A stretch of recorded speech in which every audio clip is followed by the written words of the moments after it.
This is the X-Zone Broadcast Network, broadcasting worldwide on broadcast affiliates and satellite program providers, including CNN Broadcast Network, Sirius Satellite Network, Star Media, Good News Radio Network, Angel Broadcast Network, Wiki Broadcast Network, and WPBN TV. For more information on the X-Zone Broadcast Network, visit us at www.xzbn.net.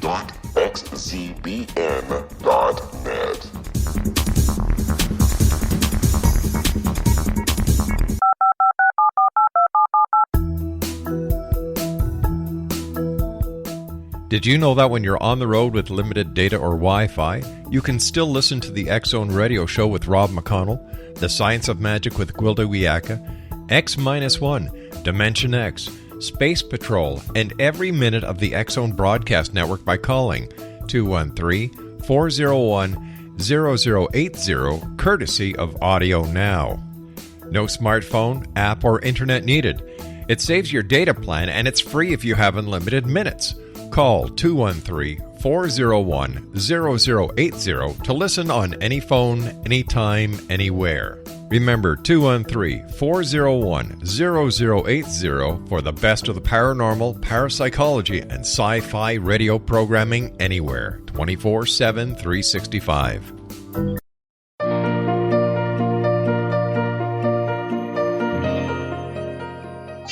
Know the name, know the genius in you, where in a single moment you can recognize your brilliance and change your life. This is a transformational hour that covers an array of topics that demonstrate how individuals use their native talents as shown in their name to look at the ordinary in extraordinary ways. Albert Einstein once said that everybody's a genius.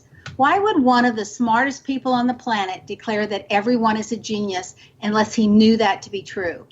I'm Sharon Lynn Wyatt, and in each weekly show, you'll hear the fascinating ways other people discovered the genius in them and what they were able to accomplish. At the end of each show, you'll hear clues on how you can recognize your own innate genius. All over the world, people have many, many diverse interests. And in that vein, people have written to our show's producers and asked about different occupations and areas of life that have highly interested them. People want to know how highly successful people have managed to achieve their genius mindset by utilizing the gifts that are seen in their name using namology science. Some of the letters asked about how does someone create fun in their life and how does someone switch from being work-focused to play-focused. Our expert tonight is Tamara Michael, who has done the most remarkable job in transforming herself from being an executive to full-time fun. She has written The Suitcase Wife. Tamara Michael finally settled in Winston-Salem, North Carolina after a 30-plus year career with the U.S. Postal Service. She was born in Allington, Pennsylvania, and got a BA in art history from Moravian College in Bethlehem, Pennsylvania, where her Aunt Bess taught English. Bess embraced being Tamara's role model by instilling a love of traveling, a sense of adventure, and a desire for a college degree. After divorcing, Tamara and her son Sean moved from Pennsylvania to New Jersey, the first of many moves with the Postal Service. The following year, they moved to New Orleans, followed by job opportunities in Milton and Pensacola, Florida, and then back to New Orleans, and then to the beach in Gulf Shores, Alabama, where she stayed for 9 years as the postmaster. She loved being on the beach, but boredom set in.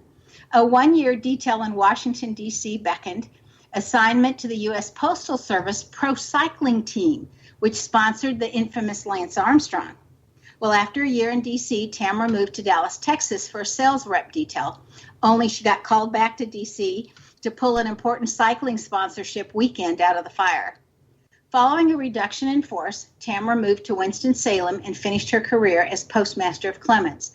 After retirement, she worked as a consultant at Motorola near Chicago. Now, it's no more work, only fun and travel and more adventures. Tamara volunteers at Winston-Salem's organization since retiring, with the University of North Carolina School of the Arts pulling at her heart the most. She served as the president of the Associates, a volunteer branch of the School of the Arts, and now serves on the University of North Carolina School of the Arts Board of Visitors. She's participated in the host family program for the past 11 years, where she acts like a mom away from home to students whose home is distant from the University of North Carolina, mostly Asian students. They still keep in touch with one studying the piano at Juilliard. Tamara enjoys adventure travel to unusual destinations, visiting North Korea, Iran, and Pakistan, and doesn't mind traveling all by herself. She always meets someone interesting on her journeys, like the former Greek ambassador to Iraq or a CDC doctor who instituted HIV and AIDS programs all over the world, or a gentleman who invented black boxes to measure black carbon air particles. She has 3 grandchildren who live near St. Louis and hopes to instill the love of traveling and adventure in them as well. Tamara's name indicates that she has a tendency to be a workaholic or a couch potato, one extreme or the other. So I suppose her corporate life had her being the workaholic when she was called back to DC to make sure the cycling sponsorship was successful. Her name also indicates that she works hard to be on top, and the only time you'll find her in the middle of the pack is when she's on her way to the top. Tamara's name also indicates that she enjoys taking what she likes to the extremes, so she can't get enough of what she determines are the great things in life. This can be exemplified by the fact that she has currently traveled to 102 countries and will set foot in another 3 before the year is out. So I'd like to say, welcome to Know the Name, Know the Genius in You radio show. Tamara, welcome. Thank you, Sharon. It's a pleasure being on your show. Thank you. Now, we're coming close to a break, but what I really want to know is you were recently in Ethiopia, Uganda, and into Uganda to track gorillas. And I want to know, how did you select that trip and what it was to draw you to that adventure? And you've got 1 minute to start us and tantalize us before we go to break. Okay, I leave Monday on that trip. Oh, okay. On this one. So why did you This select Monday. this trip? Yeah, it's coming up. Why? Because Yes. It's there. And I've always wanted to track gorillas, and I'm not getting any younger. So, that being said, and one of my friends across the street, one of my neighbors, wants to do that too. So the 2 of us decided we're going over to Uganda and Rwanda.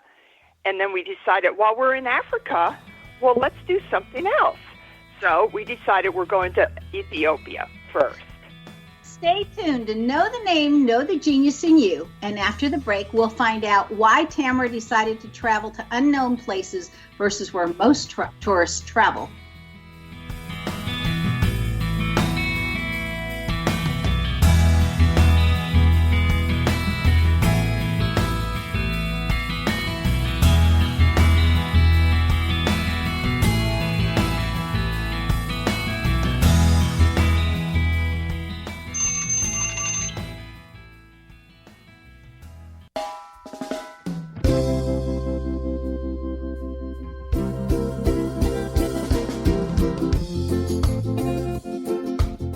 This is Johanna Carroll, host of Dialogue with Divinity on the X-Zone Broadcast Network.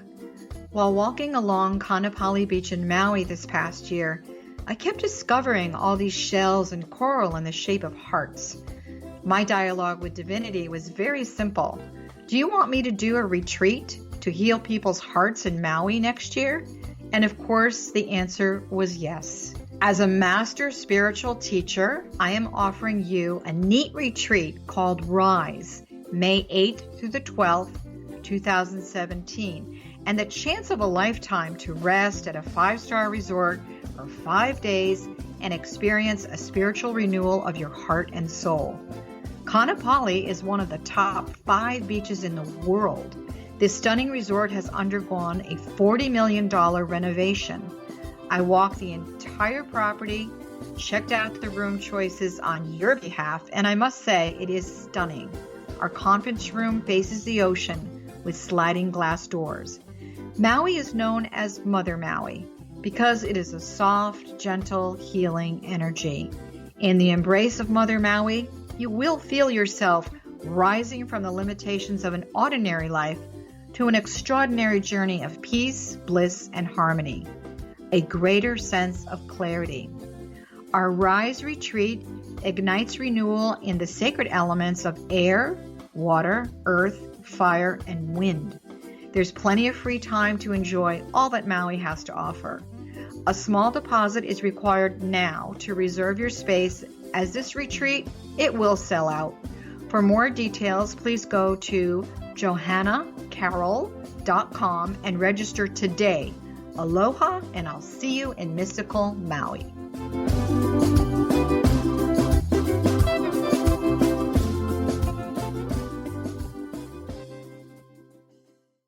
How would you like to be able to read other people's minds? Well, the next best thing is here. When you know how to read a person's name, you know how the person thinks, feels, and behaves. Each letter in our name holds a key to unlock our true essence. Our name contains both our gifts and challenges in this lifetime. Mnemology science discovers personality secrets hidden in the placement of the letters of our names, including the first and last impression people remember about us.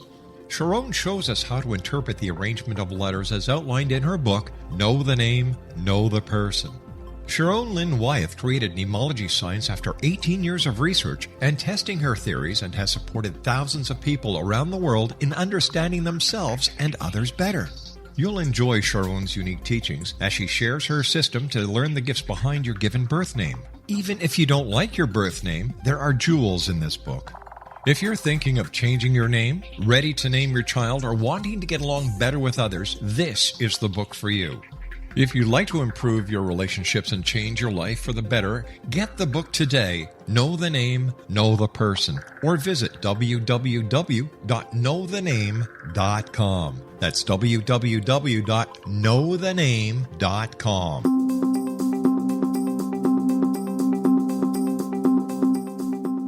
Well, welcome back. I'm Sharon Lynn Wyeth, and you're listening to Know the Name, Know the Genius in You.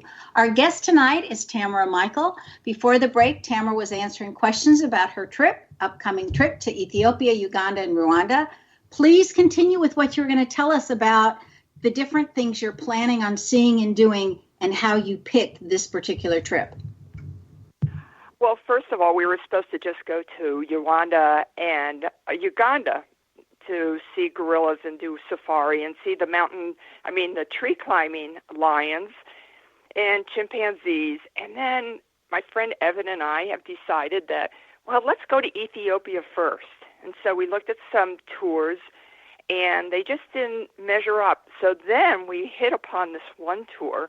You hike into the Danakil Depression, which is considered the hottest place on Earth. So we're going to do that, and then we sleep by an active lava lake.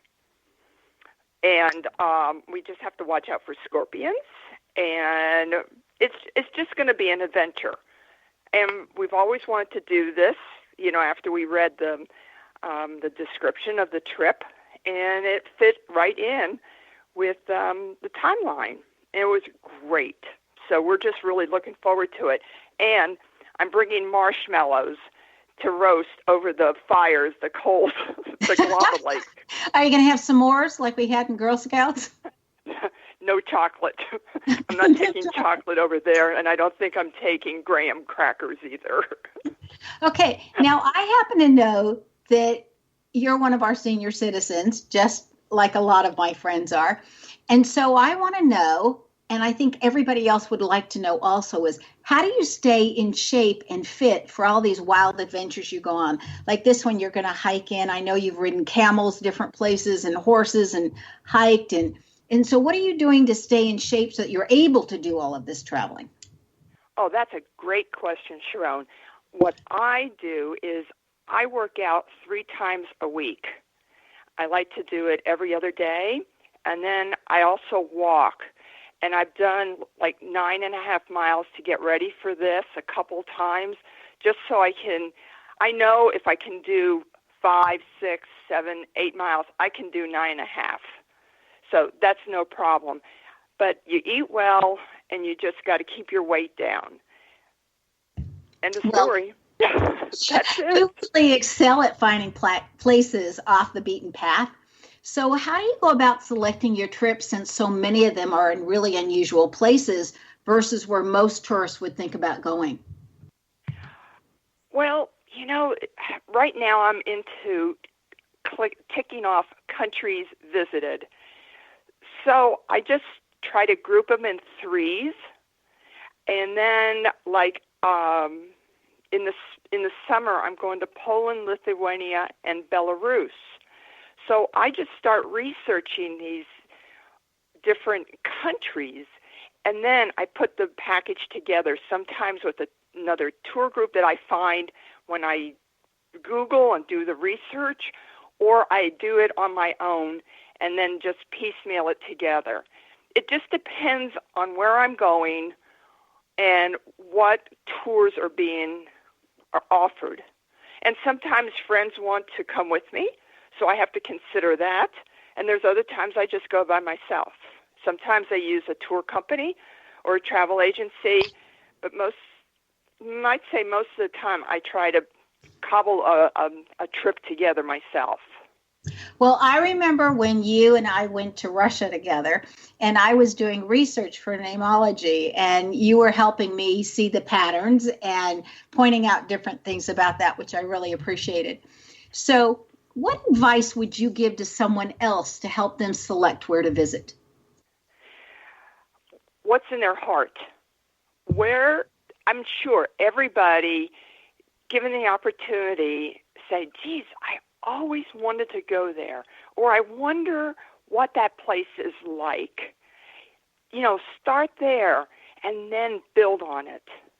Build on going online, doing your research, and maybe you'll find something else instead that you would like to do. It's just like there's not a set, you just have to play around with it. That's it. There's not a set pattern that I use. Well, I realize with my travels that I'm seeing more and more of the same stores around the world and more of the sameness. And I always thought we went to travel to see something different in a different culture. And is that what's helping motivate you, or are you not running into that? I'm not running into that. But I go to some really crazy places like Turkmenistan, and then you go to Ashgabat, which is considered the marble-clad city, the white marble-clad city in the world. And they've taken old Soviet buildings and covered them in this white marble, and it just shines in the daylight. So I don't know. To me, it's not sameness because I really don't go to look at buildings. I go and I like to go into grocery stores in these foreign countries to see what the people eat, what their snacks are. That's what I like to do, and just meet people. I just meet a lot of people, especially when I'm traveling alone. And we come in, we meet, we communicate, and it's just fun. And then you just learn about them and their families and what their dreams are, which happened in Swaziland. I spent the night in a hut in Swaziland, and I had taken my iPad with me. And there were pictures of my granddaughter there, and they said, "What is she doing?" I said, she's a goalie. And they said, "Oh, no, that's a goalkeeper. But that would never happen here." And then we asked them, "Well, what's your dream?" They said, "We would love to get on a plane and just go to Johannesburg and come back." That's their dream in life. But you find out what their dreams are. Well, you've always been known for connecting with people really well. And mentioning the food, I remember in one mall in Thailand where I dropped in really fast just to exchange some money. And I thought, okay, I'm in their food court. So I decided to walk around and see what their food looked like. I did not recognize one thing as food. And the colors were blue and weird colors. And I thought, we don't have blue foods normally other than blueberries and stuff. And I just remember that was so fascinating. That really stuck in my mind. Okay. Yeah. It's true. So there's so many differences, and that's what you look for. And you'll find it. It'll find you.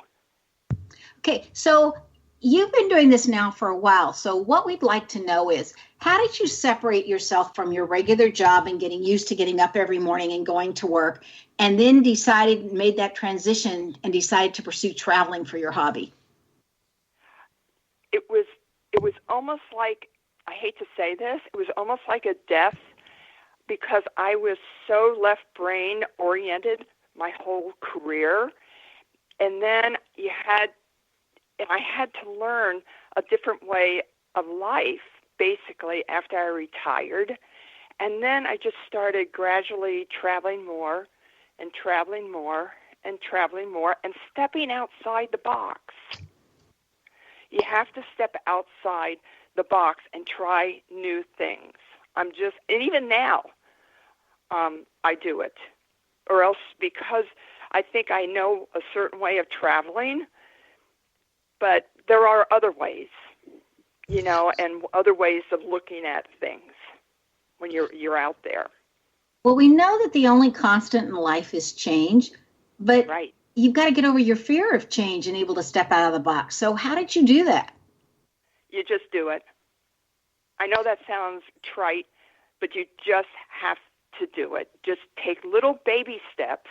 Try something new. It doesn't have to be, try to go to Europe if you have never been out of the country, so you get a feel for what it's like over there. You don't have to go to Ethiopia and go to the Danakil Depression. You don't have to do that. That comes gradually, so you just have to have an open mind and a sense of adventure, and you just, it'll come. It'll come. You just got to step out and do it. Do you think all this traveling has caused you to change who you were before you got out of the corporate world? Do you think you've changed a lot since then because of the traveling? Yes. I think I'm much more tolerant of other people's. And I think I have learned to get out of the box in a lot of different areas of my life. Try something new. Don't be afraid. Everything's going to be fine. And just go from there. Have you ever met, what do they say, a friend that you haven't met yet or something? I mean, I've watched you on trips. You're just amazing the way you attract people to you. Is there something special about what you're doing, or are you taking things with you that then to give as gifts that those people might like in that area? Or is it just a natural proclivity of yours that people just gravitate towards you all the time? I think it's a little bit of everything, but people do like to meet me. At first, because I smile, and people can tell when you're open and you're sort of interested in them. Just on this trip that I just got back from in September, being in the Caucasus and the stands, people used to just come up to us and ask if they could get their pictures taken with us, like the Iranians and Iraqis, and from Bahrain. And I think I just exude this openness that people want to come up and sort of meet me. But then I have blonde hair, though, too, so which is really unusual over there. And it helps to call attention. Not saying that I'm calling attention to myself. It's just that they see that. And they want to meet you. And in Iran, we were like rock stars over there because there weren't that many Americans coming over there a few years ago. And they wanted their pictures taken with us because we're such an anomaly over there. That kind of reminds me about Bangladesh when I went to visit my daughter who was working over there at the time. And you didn't have that many cars on the road, but all of the people would crowd in and stare at the people that were in cars because it was such a rarity to see people in cars. And then our skin was so different than everybody's over there. And so we were just an anomaly. So your blonde hair would definitely stand out in many parts of the world. And being very tall. Oh, yeah, for a tall female. Yep, tall female. And then I don't know, it's just, even the guys I travel with, my suitcase husbands, as I call them, they say, I just can't believe how people just come up and talk to you. And I start the conversations, and then they come in and get in there too and start talking with the people. Well, I know that you've traveled with a lot of different people, and these two guys were just fascinated in hearing about. So please stay tuned to Know the Name, Know the Genius in You, because after the break, we're going to find out about some of the different places that Tamara has visited, what she's liked about those places, any warnings she has for us on some of the places, and also about her suitcase husbands. I mean, could you imagine traveling with other people's husbands and everybody's okay with it? That's sometimes what Tamara does. So after the break, we'll find out more about Tamara and her travels. Stay tuned.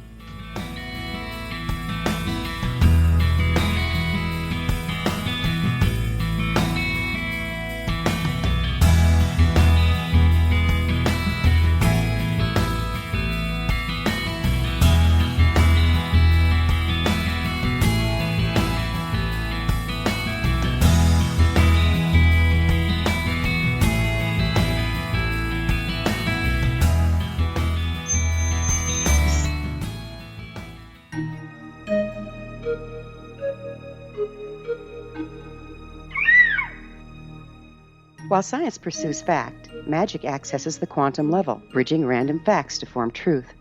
As long as science and magic remain separate and polarized, the truth cannot be known. I'm Gwilda Wiyaka. Join me on the Science of Magic radio program, dedicated to unification and evolution of consciousness. During each episode, I'll be speaking with experienced and respected scientists and mystics. From astrologers to astronomers, from medical doctors to shaman, the scientific method to dowsing and intuition, we'll weave together information from seemingly divergent practices to promote unity and enlightenment. Join me, Gwilda Wiyaka, and the Science of Magic right here on the Mutual Broadcast Network. For more information, visit www.thescienceofmagic.net. Gibbs A. Williams, Ph.D., is a practicing psychoanalyst, supervisor, researcher, and author in New York City. Much of his life has been dedicated to understanding nature and the uses of meaningful coincidences or synchronicities. His radical and original non-Jungian, non-mystical, non-magical theory of synchronicities illuminates much of the fog surrounding this challenging and perplexing topic. His ideas and manners are fresh, presented in a style that is both entertaining and highly informative. He is also an expert on crisis intervention, specially focused on violence reduction for the police and citizens, mastering anxiety, frustration, and stress without the use of medication, and effectively preventing and treating heroin addiction. Dr. Williams can be contacted at his email address at gwwilliamsny11@aol.com or visit his website at... Wouldn't you love to know the secret to everything? Well then, meet Dr. Kimberly McGeorge and her cutting-edge breakthrough knowledge that combines science with possibility. Dr. Kimberly brings real-life answers and healing to those open to alternative solutions. She teaches solution-based programs and classes that will change all areas of your life forever. Specializing in conscious creation, intuitive readings, and energy medicine, you can rapidly shift health, relationships, business, and money and abundance challenges quickly. Receive her best-selling book, Secret to Everything, at no cost by going to secrettoeverything.com/X-Zone. That's right, transformation can start now. Just go to secrettoeverything.com/X-Zone and receive Dr. Kimberly's book for free. Afterlife expert Roberta Grimes was the first one to say that dying can be fun. Now her best-selling book, The Fun of Dying, is available in stores worldwide. So if you wonder whether death ends life, how it feels to die, or what heaven might be like, The Fun of Dying was written for you. And if you have always been afraid of death, or if you worry that your life has no meaning, let The Fun of Dying ease your fears and bring new meaning to your life.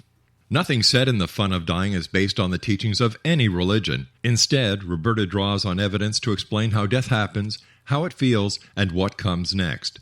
A lot of the best death-related evidence was produced in the first half of the 20th century. When it is put together with recent discoveries, it tells a consistent and amazing story. Roberta Grimes blogs and answers questions at robertagrimes.com. Her wonderful book, The Fun of Dying. Welcome back. I'm Sharon Lynn Wyeth, and you're listening to Know the Name, Know the Genius in You. Our guest tonight is Tamara Michael. We'd like to know about your suitcased husbands and how all that started and how you came up with that term. And I mean, it's just amazing that you get to travel with other people's husbands and everybody's okay with it. And you guys have done it so often. So please tell us about that. Okay. Yeah, I was going through a midlife crisis. And I decided, I just need to leave the country for a while. And I've always wanted to go trekking in the Himalayas. That was like it was one of those things that I wanted to do. So I just planned and went with this group.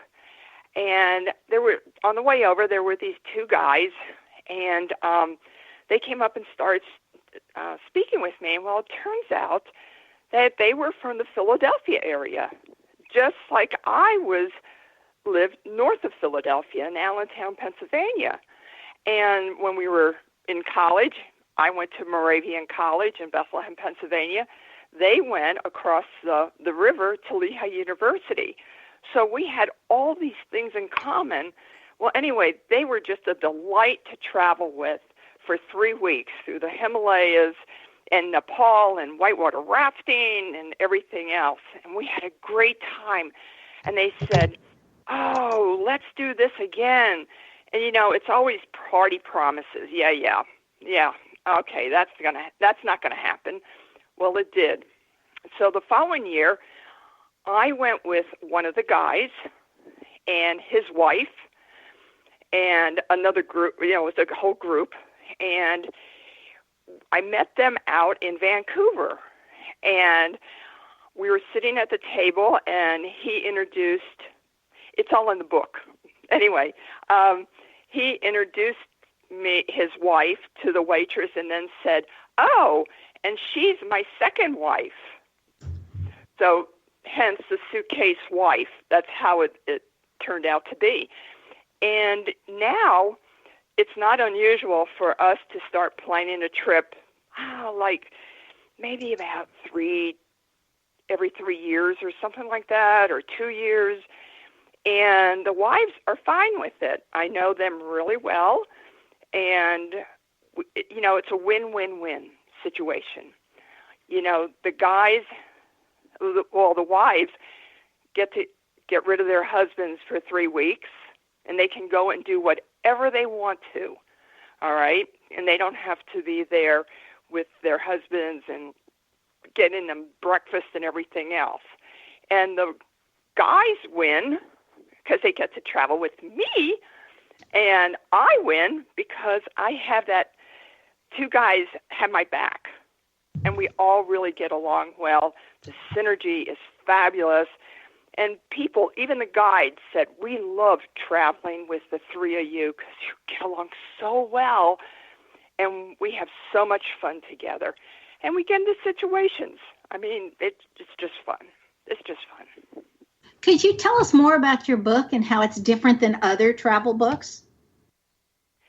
Well, The Suitcase Wife, I just went through and basically described one of our trips together, how we met, and when we got into Pakistan and we did the Silk Road and my encounter with the Taliban over there, and my Polaroid camera, and just our synergy and just the fun that we had together and some of the crazy things that happened. Weren't you scared? Have you ever traveled someplace and been scared or afraid or not been able to go someplace because the U.S. embassies have said, hey, don't go there? I mean, weren't you scared when you met the Taliban? Not really. No. Yeah, do I exercise caution? Yes, I do. But a lot of the warnings I feel like are not warranted. I shouldn't say that, but anyway, when you get over there, it's not as bad as they portray it to be. I just feel like they're just trying to protect their citizens, and they may have gone overboard a little bit. But that's my thing, my judgment on that. But I'm cautious, and and my traveling companions are cautious too. We don't do a lot of things that are right outside the box for dangerous things. Yeah, I don't know how to really tell you about that, but I'm not all that scared. Okay. Because I feel that I may get hit by a bus in Winston-Salem just as much as I can get harmed in another country. But I don't go to countries like Syria or anything like that. It has to be pretty well politically stable. So that's one of the criteria, is a politically stable country. Yeah. Well, I'm not going to go into Yemen. I'm just not going to do Yemen. I'm not going to do Somalia. There's just places that I'm just not going to go until the climate changes. Well, I remember when I was in Turkey that there was all this protesting. It was a very small protest, but it was contained in one small area. And there were all these signs and everything that they were complaining about something that had happened in their government. And then they closed down the airport in the area where I wanted to go for the next week, because I was over there for a month. And they closed it down to give it to our U.S. military so that they could go then and invade Iraq from that area of Turkey. And yet I read in the newspapers online that Turkey was very displeased with us. And look at all these people were protesting, which of course had nothing to do with us at all. And at the same time that they were so displeased and they weren't going to support us in this. And I thought, hello, they've closed down a whole private airport or a commercial airport that's not military to give over to our military, right? And if that's not support, I don't know what is. So in your travels, I found that what we were hearing in our news was so different than what I was seeing. Have you seen that when you've been traveling very often or at all? Oh, yeah. You just listen to the BBC when you have TV in some of these countries, and it's a foreign look. It's not through the lens of the United States. It's through the lens of Britain or Germany, and it's fascinating to see their take on the situations. I was just down in Suriname and Guyana and French Guiana down in South America, and I was down there during our political election. Well, I am telling you, people were just seeking us out when they found out they were Americans because they wanted to talk to us about the election. It was fascinating. Taxi drivers, boat guys that take us across the river in a boat, guides. It was just fascinating, just interesting, their take on our election. But everybody read and everybody knew what was going on. So were they primarily for or against a particular candidate, or were they believing our news media or not? Or please enlighten us on this. Most of them were for a particular candidate that won. Oh, isn't that interesting? It was interesting, yes. And there was a line of taxi cab drivers, and they came up to me and they said, "What do you think about the election?" And I turned it right around and I said, "Well, what do you think?" And they said, "Oh, we're glad Trump won." And then another one said, "Well, I wanted Hillary to win," but most of them were for Trump. It was interesting. Did they tell you why? I know that in Mali, Africa, I was there during one of the elections, and their take was that they were for the people that had given them the gifts and against the people that had never done anything for them, even if the people that gave them the gifts were not the good guys, type of thing. And I thought their reasoning was fascinating. So that's what I'm curious about. Did you see any reasoning behind why they were making their selection? Yes. A lot of it was lack of trust.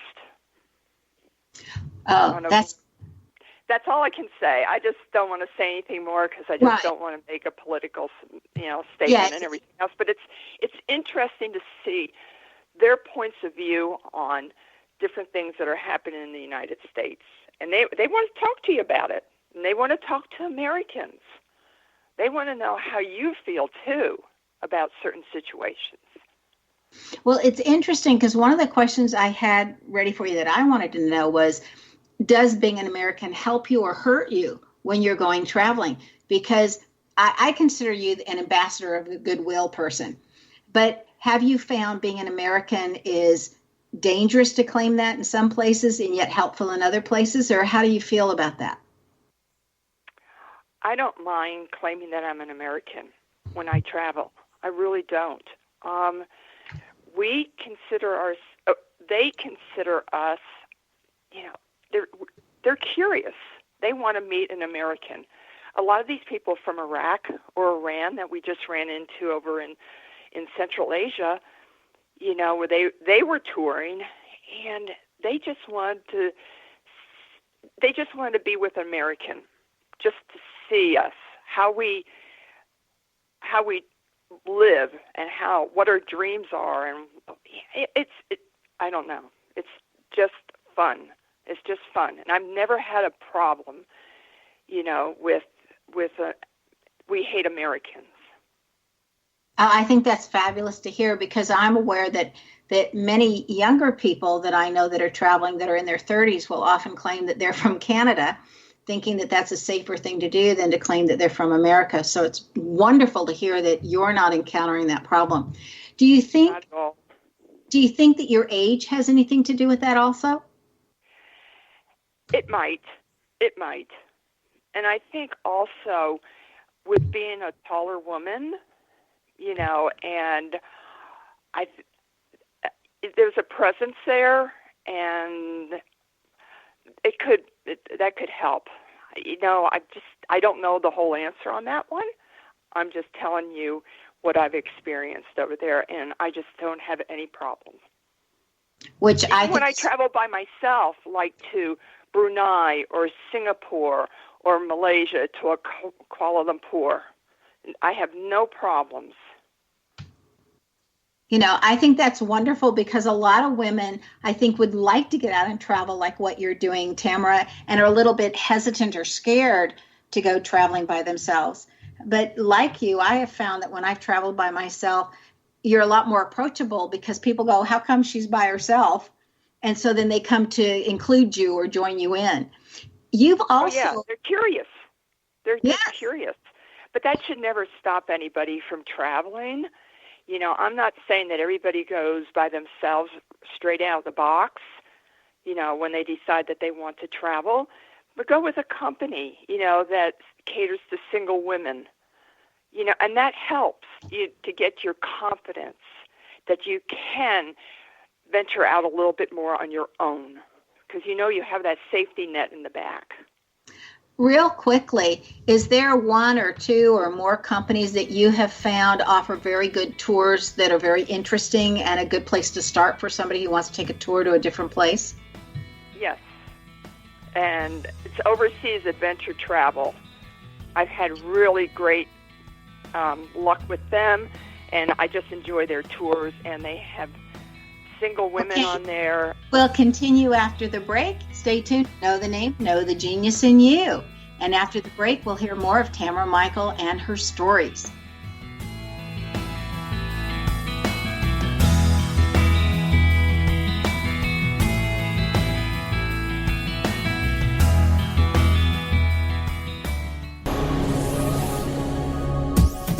This is the X-Zone Broadcast Network, broadcasting worldwide on broadcast affiliates and satellite program providers, including CNN Broadcast Network, Sirius Satellite Network, Star Media, Good News Radio Network, Angel Broadcast Network, Wiki Broadcast Network, and WPBN TV. For more information on the X-Zone Broadcast Network, visit us at www.xzbn.net.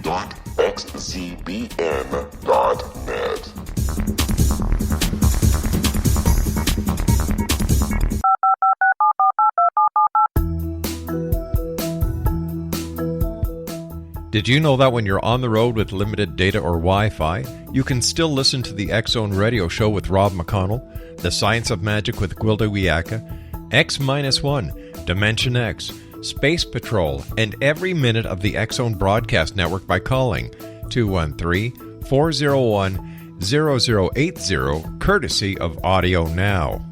No smartphone, app, or internet needed. It saves your data plan, and it's free if you have unlimited minutes. Call 213-401-0080 to listen on any phone, anytime, anywhere. Remember, 213-401-0080 for the best of the paranormal, parapsychology, and sci-fi radio programming anywhere, 24/7, 365.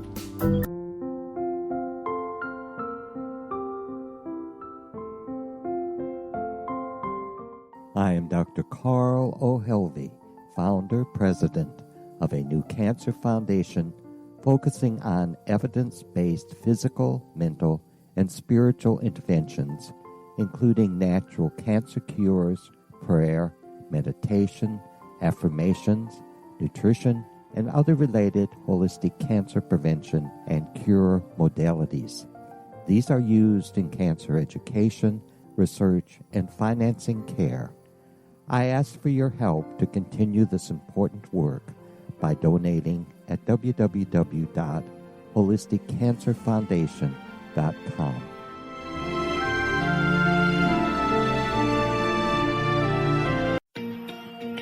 Wouldn't you love to know the secret to everything?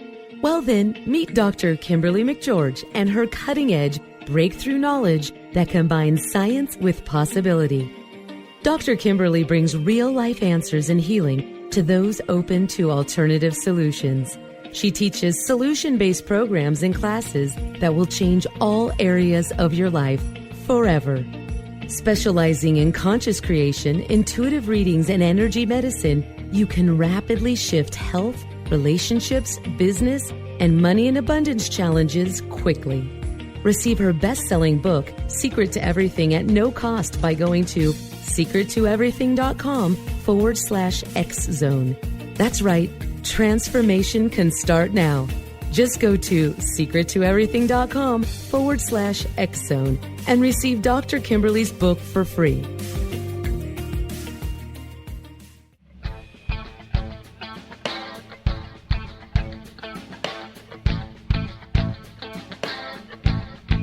What Happened in Benghazi is revealed by Nicholas Genix, author of Obama, Islam, and Benghazi. He informs the American people that President Obama deceived them by advocating a strong foreign policy prior to the 2012 presidential election, and Hillary Clinton supported this deception. As the title infers, there is a connection between Obama, Islam, and Benghazi. Ample evidence informs Americans that Obama's early indoctrination in the Quran developed an affinity for Islam, why the Quran is the source of discontent in many countries, and why the Obama foreign policy deception led to poor military action and caused the loss of American lives in Benghazi. Genix provides 36 questions for the Select Committee on Benghazi to validate if Americans are justified to mistrust President Obama and Hillary Clinton. An overview of Obama, Islam, and Benghazi is presented on the website www.futureofgodamen.com. That's www.futureofgodamen.com. You're listening to the X-Zone Broadcast Network, www.xzbn.net. Welcome back. I'm Sharon Lynn Wyeth, and you're listening to Know the Name, Know the Genius in You. Our guest tonight is Tamara Michael, who has traveled to over 100 countries and is planning on seeing another 3 before the year is out. She's also the author of The Suitcase Wife and can be reached if you want to get a hold of her at thesuitcasewife@gmail.com. So we were talking right before the break about overseas adventure travel as one of the companies that you really enjoyed and feel safe for somebody who's starting out. And you were just about to suggest another company when we ran into the break. Would you mind continuing? Oh, yeah, no problem. Odysseys Unlimited. I've used them before. And I just go to the internet and I just comb it. I scour the internet for interesting companies. And one key thing I have found is that you write to them with a question, and how fast they return your emails is a great indication on what kind of tour company they're going to be. You know, hands down, that is one of the criteria that I use. That's a great hint right there. Now, do you ever find that there's hidden costs that they don't tell you about up front, that even on a tour company, or something that they find is standard? Like I know that one of the standards is that you're going to tip your guide regardless of, what the tour costs. Is there anything else that's like a hidden cost or you want to plan ahead for? No, just bring plenty of money, in case you find something that you like in the stores. And Yeah, and take less clothes, because you're going to be traveling, from town to town, city to city, and you really don't need all that much. And who are you trying to impress anyway? I'm there to see the people, to see how they live, the cultures, and see some of the buildings along the way. So I try to keep my suitcase down, but I do keep a lot of things for pharmaceuticals because it's tough trying to find a drugstore when you need it. And you never know what's going to happen if you're going to get a cold or you get the diarrhea or whatever. So I make sure that I have that in my suitcase. Now, I know when I went to Tanzania in Africa, I was told ahead of time that pens were very rare there, good writing pens, and that if you gave out gifts of pens, you were everybody's best friend immediately. Have you found bringing something that is rare to find in a particular area, like a door opener, and how would you find out what that item is? I went into Namibia last year, and for some reason, I just heard in my mind, take glasses. So I rounded up some of my old glasses here at the house. They were now, you're all talking reading glasses. Pardon? Okay, go ahead. I was just asking what kind of glasses. Go ahead. Yeah, reading glasses. And I thought, even if there's no use for them over there, I'm going to just leave them there or I'll throw them away. No problem. Ran into my guide, explained to him I had these reading glasses. He says, I know who we'll give them to. And we went to this one African village, and I gave the chief a pair of glasses, 1.5 magnification, and he put them on. He got the biggest smile on his face. And my guide said, oh, my gosh, he says, in the 4 years I have been bringing clients to this village, that's the first time I've ever seen him smile. It was fabulous. And then we went to another African village, and the chief wasn't there, so we gave it to his wife. And the wife was just walking around whether she could see out of them or not. But that was like, she loved him. She loved them, and they said it's so expensive to even get reading glasses if you can even get into one of the bigger towns to get them. And also, I've taken animal crackers over there, like in Swaziland, I gave them for dessert one night, and the people were putting them in their socks, in their pockets, and the kids were just nibbling on them for 15 minutes, and they were mushy, but it was such a treat for them. And that's when you know you've really made a connection. They just love things like that. So is there a way other than the internet that you find of researching, or does it just come to you, well, I'm going here, so this time I think I'll try taking candy bars, or this time I think I'll try taking something else? How do you figure that out? I just sit and think about it and just try to think of the country because I've done research on it before I leave. And, I just have a gut feeling what I should bring. That's no problem. And like going to North Korea, I talked to this one woman that ran an aid agency over there. And I said, what can I take? And I said, cigarettes. Silence on the other end of the phone. She says, oh, no. She says, because TB is rampant over there. I said, well, what would you suggest? And they said, beef jerky. They love beef jerky and multivitamins. And, wow, multivitamins. yeah. And I said, well, why? And they said, because their parents are ill and they just think it's going to help them. So I went to Costco and bought the biggest one that I could. Now I lugged it over there. And nuts and dried fruit. But the biggest hit were Snicker bars. They love Snickers. Well, I think it was just a lot of fun. Yeah, I think chocolate's a hit. I don't care where you go around the world. Do you have a favorite place, one that you like to go back to, or every time you take a trip, do you want to go someplace new? I always want to go someplace new because there's always so many things on the planet to do. I just want to keep moving. Now, I know you're a great photographer. You're a great photographer, too, and you take the most interesting pictures. What are you doing with all those photos of every place you've gone? Oh, they're on Flickr, so they're just stored. I don't do anything with it. I guess I should, but, I'm traveling so much, I don't have time to put it all together. Well, people ask me, I got this request. They said, I want a selfie. I want you to take a selfie with the gorilla, with the silverback. And I said, you want me to do a selfie with the silverback? I said, okay. Well, I think for your second book, I think it'd be wonderful to see the pictures of where you've gone, especially because you take so many pictures of people and really interesting things and not just the buildings or the things that are, sprouted as touristic. Well, that might be a possibility, but I'll tell you what, even better yet, for instant gratification. On this trip coming up, I'll start posting under the Suitcase Wife on Facebook. So more people can see them.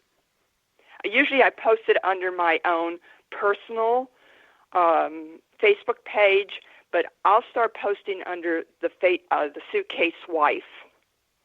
Oh, that sounds lovely. So we can all travel vicariously with you on your adventures. Yes. Now, I've noticed also, having had the benefit of traveling with you, that you sent postcards out with pictures while we were traveling. How did you manage that one?